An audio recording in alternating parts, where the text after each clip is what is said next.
எல்லாருக்கும் வணக்கம். இது நம்ம தமிழ் குரல் அகாடமி. இன்றைக்கி நம்ம பார்க்கக்கூடிய அதிகாரத்தின் பெயர் ஈகை. இந்த ஈகை ஐயன் வள்ளுவன் எவ்வாறெல்லாம் சிறப்பித்து கூறுகிறார், இது ஏன் நாம் பேணி காக்க வேண்டும் என்று நம் முழுமையாக இந்த அதிகாரத்தில் நம்ம பார்க்கலாம். வாங்க டைம் வேஸ்ட் பண்ணாமல் அதிகாரத்தில் போய் என்னெல்லாம் சொல்லியிருக்காங்க என்று பார்ப்போம். வாங்க வீடியோக்குள்ளே போகலாம்.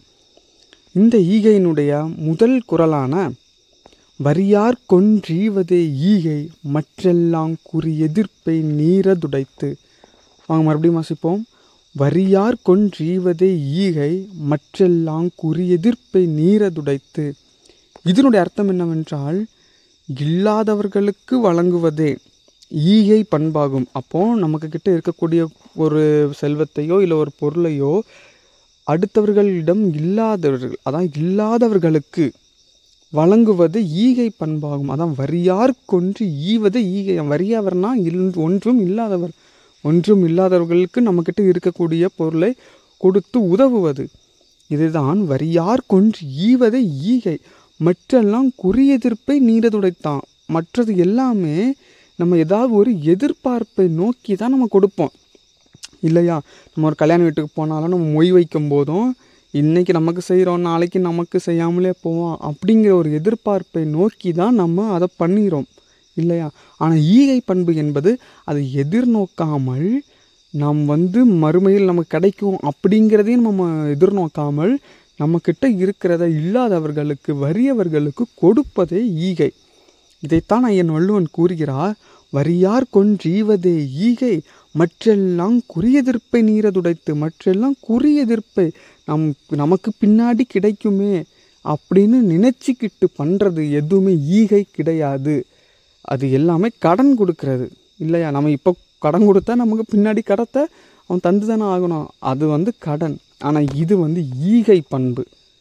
அதைத்தான் வரியார் கொன்று ஈவதை ஈகை மற்றெல்லாம் குறி எதிர்ப்பை நீரதுடைத்து என்று ஐயன் வள்ளுவன் அழகாக கூறுகிறார்.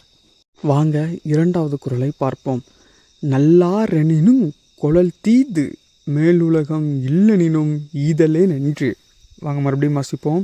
நல்லாரெனினும் கொளல் தீது மேலுலகம் இல்லெனினும் ஈதலே நன்று. இதனுடைய அர்த்தம் என்னவென்றால், இந்த குறளை நாம் இரண்டாக பார்க்கலாம். முதல்ல நல்லாரெனினும் கொளல் தீது அப்படின்னா, நன்மையாக இருந்தாலும் அது நல்லதாகவே இருந்தாலும் யார் தந்தாலும் அது தீமையாம். அதாவது நல்லது தான் என்று எவரேனும் சொன்னாலும் பிறரிடம் ஒன்றை பெறுவது தீமையாம். ஓகேவா ஃப்ரெண்ட்ஸ்? இது எதை மீன் பண்ணுறாங்கன்னா, இப்போ ஒன்றும் இல்லைப்பா, சின்ன ஒரு அட்ஜஸ்ட்மெண்ட்டு தானே, இதை வாங்கிக்கோ, லஞ்சமாக கூட நீ வாங்கிக்கோ, இதனால் ஒன்றும் பிரச்சனை இல்லை, எனக்கு நீ அந்த வேலையை முடிச்சு கொடு அப்படின்னு சொல்கிறாங்க இல்லையா? அந்த அர்த்தத்தில் சொல்கிறாங்க. ஓகேவா? அதுதான் பிறரிடம் இருந்து வாங்குவது, அது தீமையாம். அப்போது இது சரியில்லை என்று ஐயன் வள்ளுவன் கூறுகிறார். அது நல்லதாக இருந்தாலும் அதான் நல்லாரெனினும் கொளல் தீது வாங்குவது தீயதாம். மேலுலகம் இல்லெனினும் ஈதலே நன்று.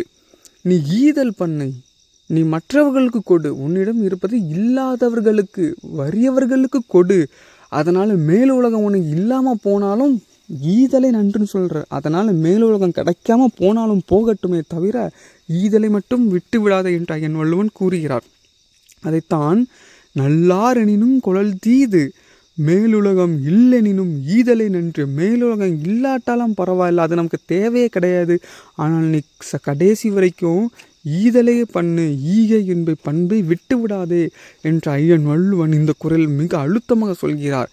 நல்லாரெனினும் கொளல் தீது மேலுலகம் இல்லெனினும் ஈதலே நன்று என்று. வாங்க மூன்றாவது திருக்குறளை பார்ப்போம். இளனென்னும் எவ்வம் உரையாமை ஈதல் குலனுடையான் கண்ணேயுள. வாங்க மறுபடியும் வாசிப்போம். இளனென்னும் எவ்வம் உரையாமை ஈதல் குலனுடையான் கண்ணேயுள. இதனுடைய அர்த்தம் என்னவென்றால், இளனென்னும் எவ்வம் உரையாமை, அதாவது நான் ஏழை என்று மற்றவிடம் சொல்லாதிருப்பது. எப்பா நான் ஏழைப்பா, எனக்கு காசு கொடுங்க, நான் ஏழைப்பா, எனக்கு கஷ்டமாக இருக்கு, எனக்கு உதவி பண்ணுங்க அப்படின்னு யார்கிட்டையும் சொல்லாமல் இருப்பது. நான் ஏழை அப்படின்னு நமக்கு தெரியும், நமக்கு வறுமை, நமக்கு கஷ்டம். ஆனால் இதை மற்றவர்களிடம் சொல்லாமல் இருப்பது. ஏதும் அற்றவருக்கு தருவதும் நல்ல குடும்பத்தில் பிறந்தவனிடம் மட்டுமே உண்டாம். அதாவது ஈதல் குலனுடையான் கண்ணையுல. அப்படி நீ ஏழ்மையாக இருந்தும் இல்லாத, அதாவது உன்னை விட ஏழ்மையாக ஒருத்தன் இருப்பான்ல, ஒன்றுமே இல்லாதவன் வறியவர்கள் அவர்களுக்கு கொடுத்து, உன்னிடம் இருப்பதை கொடுத்து வாழ்வது சிறந்த குடும்பத்தில் பிறந்தவனுடைய பண்பான். பார்த்தீங்களா, அவ்வளோ அற்புதமாக ஐயன் வள்ளுவன் கூறுகிறார். அப்போ சிறந்த குடும்பம் அப்படிங்கிறதையும் இதில் ஐயன் வள்ளுவன் கூறுகிறார். எதை சிறந்த குடும்பம் சொல்லி எதை கூறுகிறார்? சிறந்த குடும்பத்தில் பிறந்தவன் என்று. சிறந்த குடும்பம், சிறந்த குடும்பத்தில் பிறந்தவன். நீ ஏழ்மையாக இருந்தாலும் அதை மற்றவரிடம் சொல்லாத.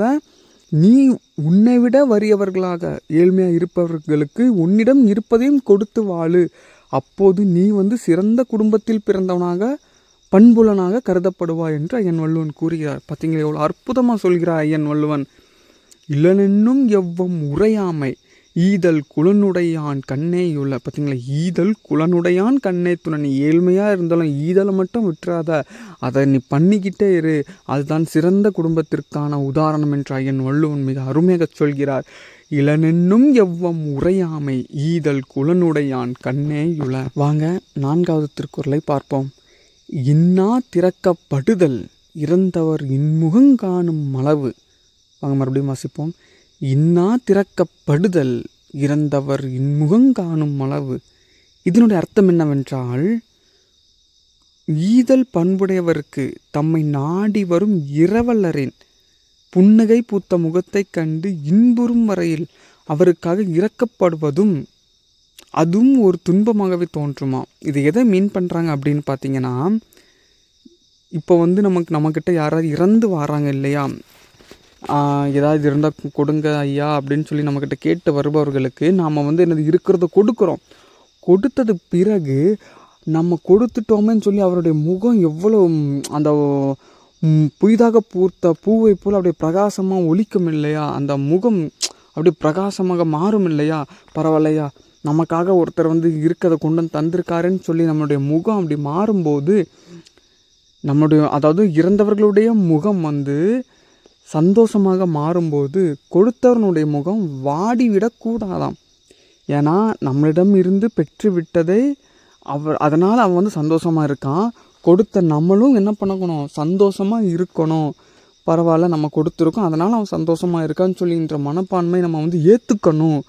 அப்படி இல்லாமல், என்னடா நம்ம கொடுத்தனால அவன் சந்தோஷமாக இருக்கான், நம்மள்கிட்ட இருந்தது போயிடுச்சோ அப்படின்னு சொல்லி நம்மளுடைய முகம் வாடிவிடக்கூடாது, அப்படிங்கிற எண்ணமும் வரக்கூடாது என்று தான் ஐயன் வள்ளுவன் கூறுகிறார்.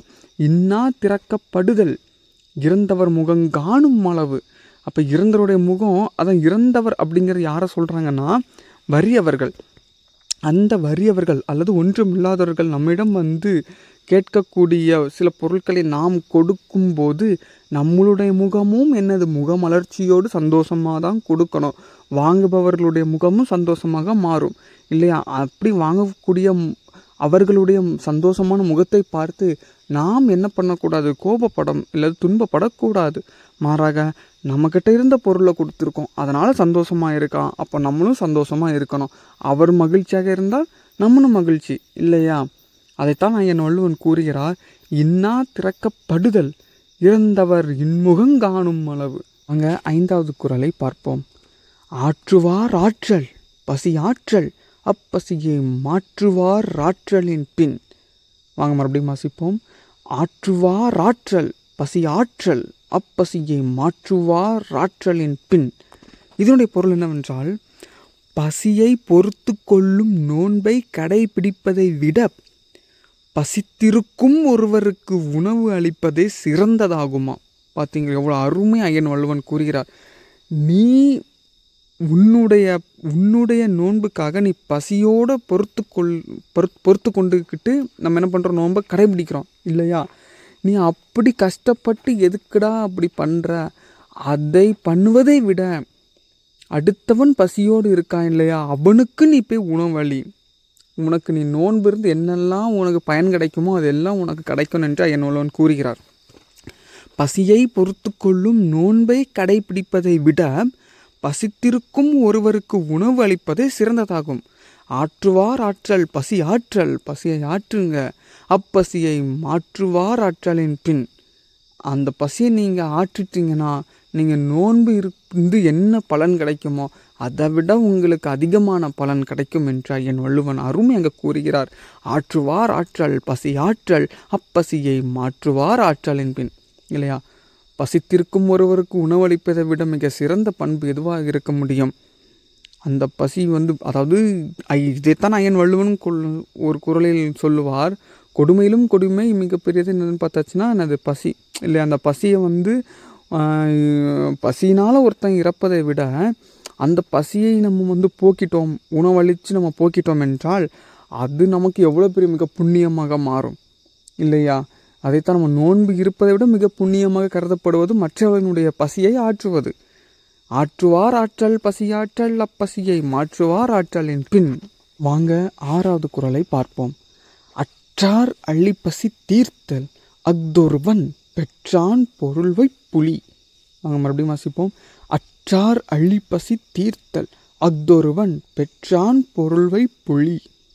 இதனுடைய அர்த்தம் என்னவென்றால், ஏதும் இல்லாதவன், அதாவது கடும் பசியில் ஒருத்தன் இருக்கான்னு வச்சுப்போம், அவனுடைய பசியை நம்ம தீர்த்தல், அதான் அற்றார் அள்ளிப்பசி தீர்த்தல். கடும் பசியில் ஒருத்தன் இருக்கான், அந்த பசியில் இருப்பவனுக்கு நம்ம உணவளித்து அவனோட பசியை தீர்த்தால் அஃதொருவன் பெற்றான் பொருள்வை புலி.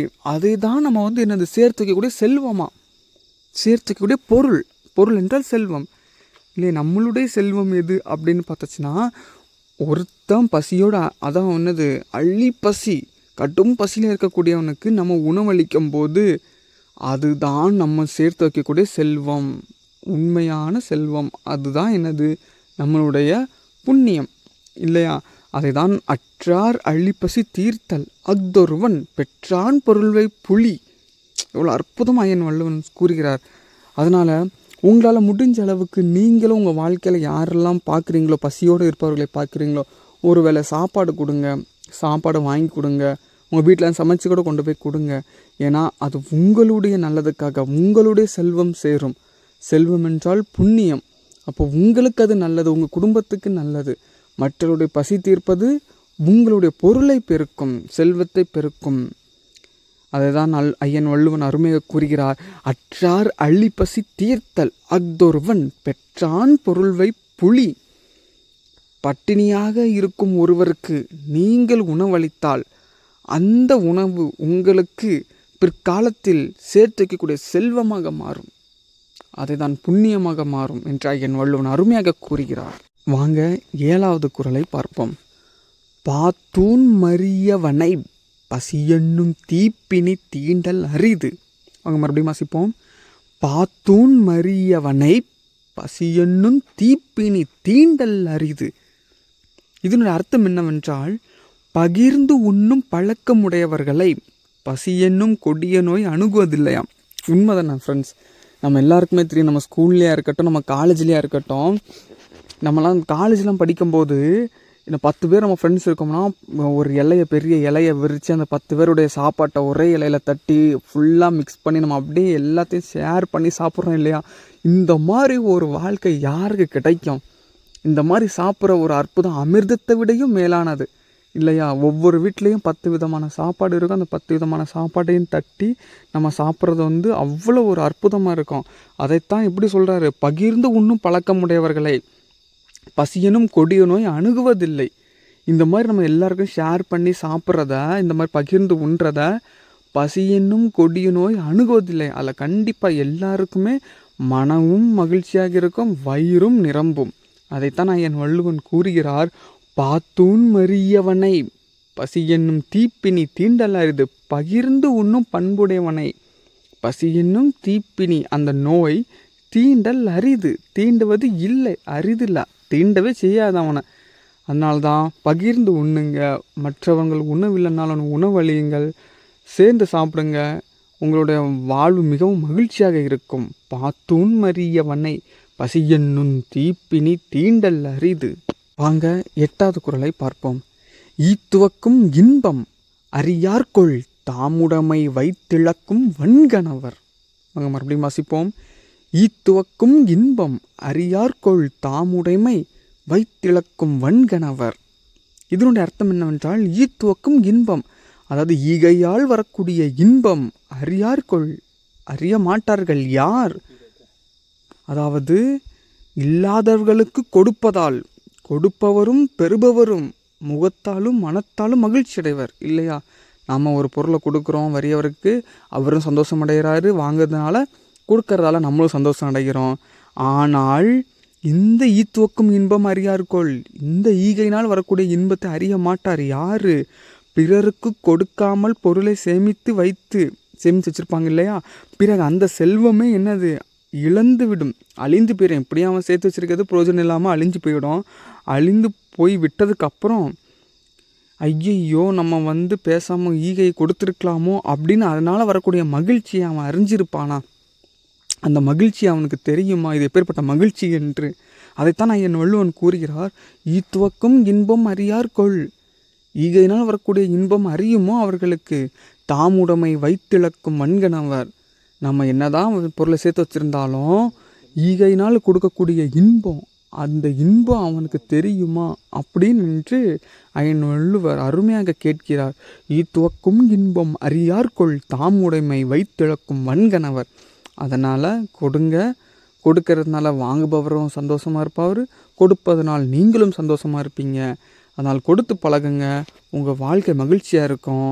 நீங்கள் என்ன தான் கொடுக்காமல் நீங்கள் செல்வத்தை சேர்த்து வைத்திருந்தாலும் ஒரு நாள் அது அழியதான் போகிறது. அப்படி அழியும் போது உங்களுடைய அந்த டைம் நீங்கள் யோசித்து பயன் இல்லை, நமக்கு கொடுத்துருக்கலாமோ அப்படி நீங்கள் யோசிக்கிறதுக்கு இப்போவே நீங்கள் கொடுங்க. இருப்பதை நீங்களும் சந்தோஷமாக இருக்கலாம், வாங்குபவரும் சந்தோஷமாக இருப்பாங்க. ஈத்துவக்கும் இன்பம் அறியார்கொள் தாமுடைமை வைத்திழக்கும் வன்கணவர். வாங்க 9வது திருக்குறளை பார்ப்போம். இரத்தலின் இன்னாது மன்ற நிரப்பிய தாமே தமியருணல். வாங்க மறுபடியும் வாசிப்போம். இரத்தலின் இன்னாது மன்ற நிரப்பிய தாமே தமியருணல்.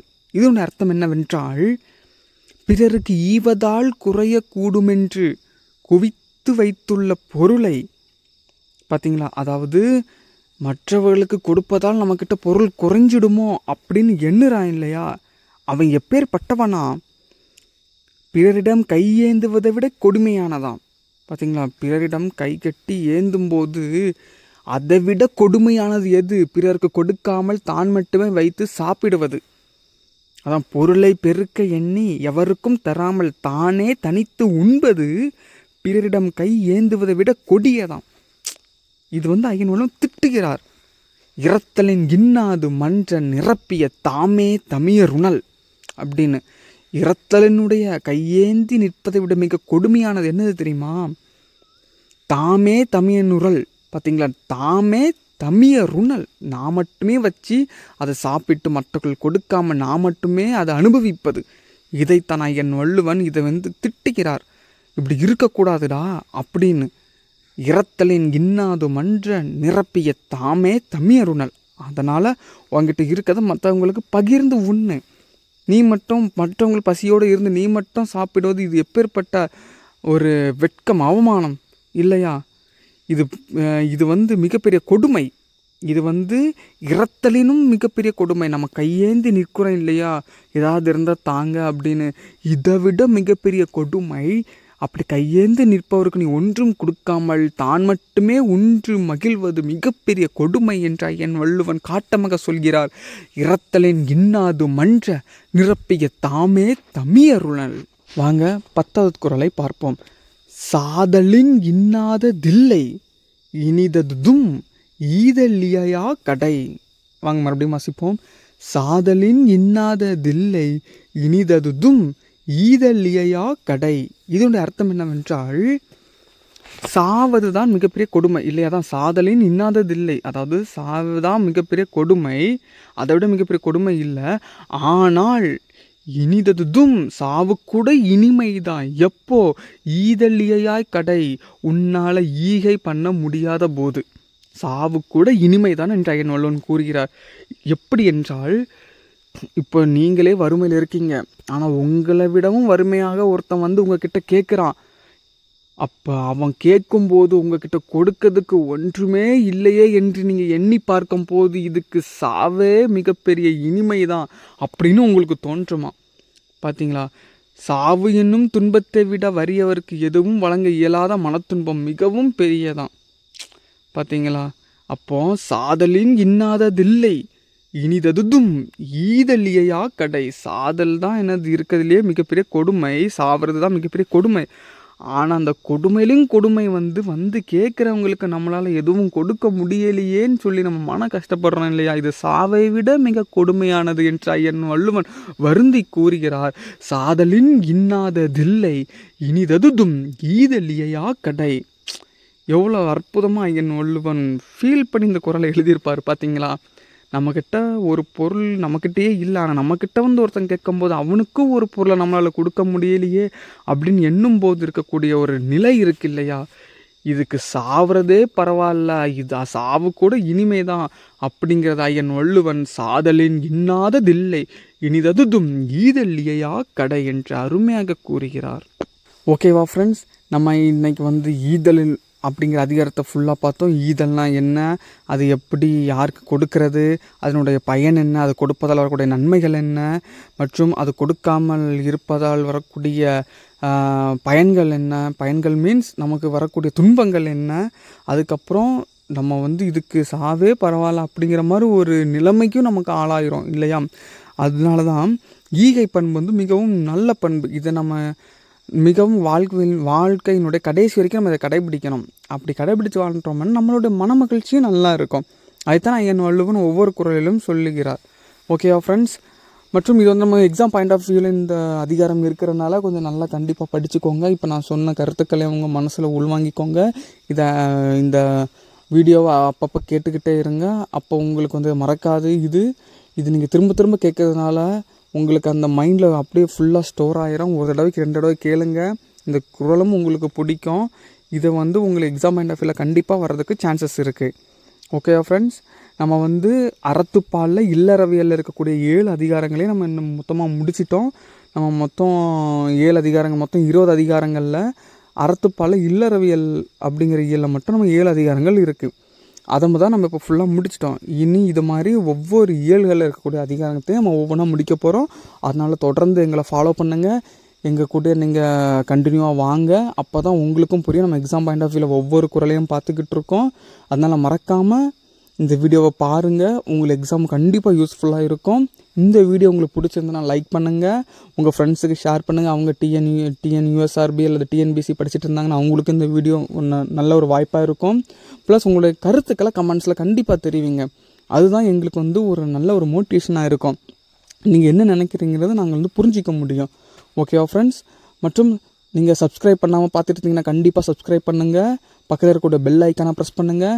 ஏன்னா அப்போ தான் நாங்கள் போடக்கூடிய நோட்டிஃபிகேஷன் உடனே உங்களுக்கு வரும். உங்களுக்கு படிக்கிறதுக்கும் ஈஸியாக இருக்கும். ஃப்ரெண்ட்ஸ், இந்த வீடியோ உங்களுக்கு கண்டிப்பாக பிடிச்சிருக்கும் நம்புகிறேன். இது நம்ம தமிழ் குறள் அகாடமி. மீண்டும் சந்திக்கும் வரை நன்றி, வணக்கம்.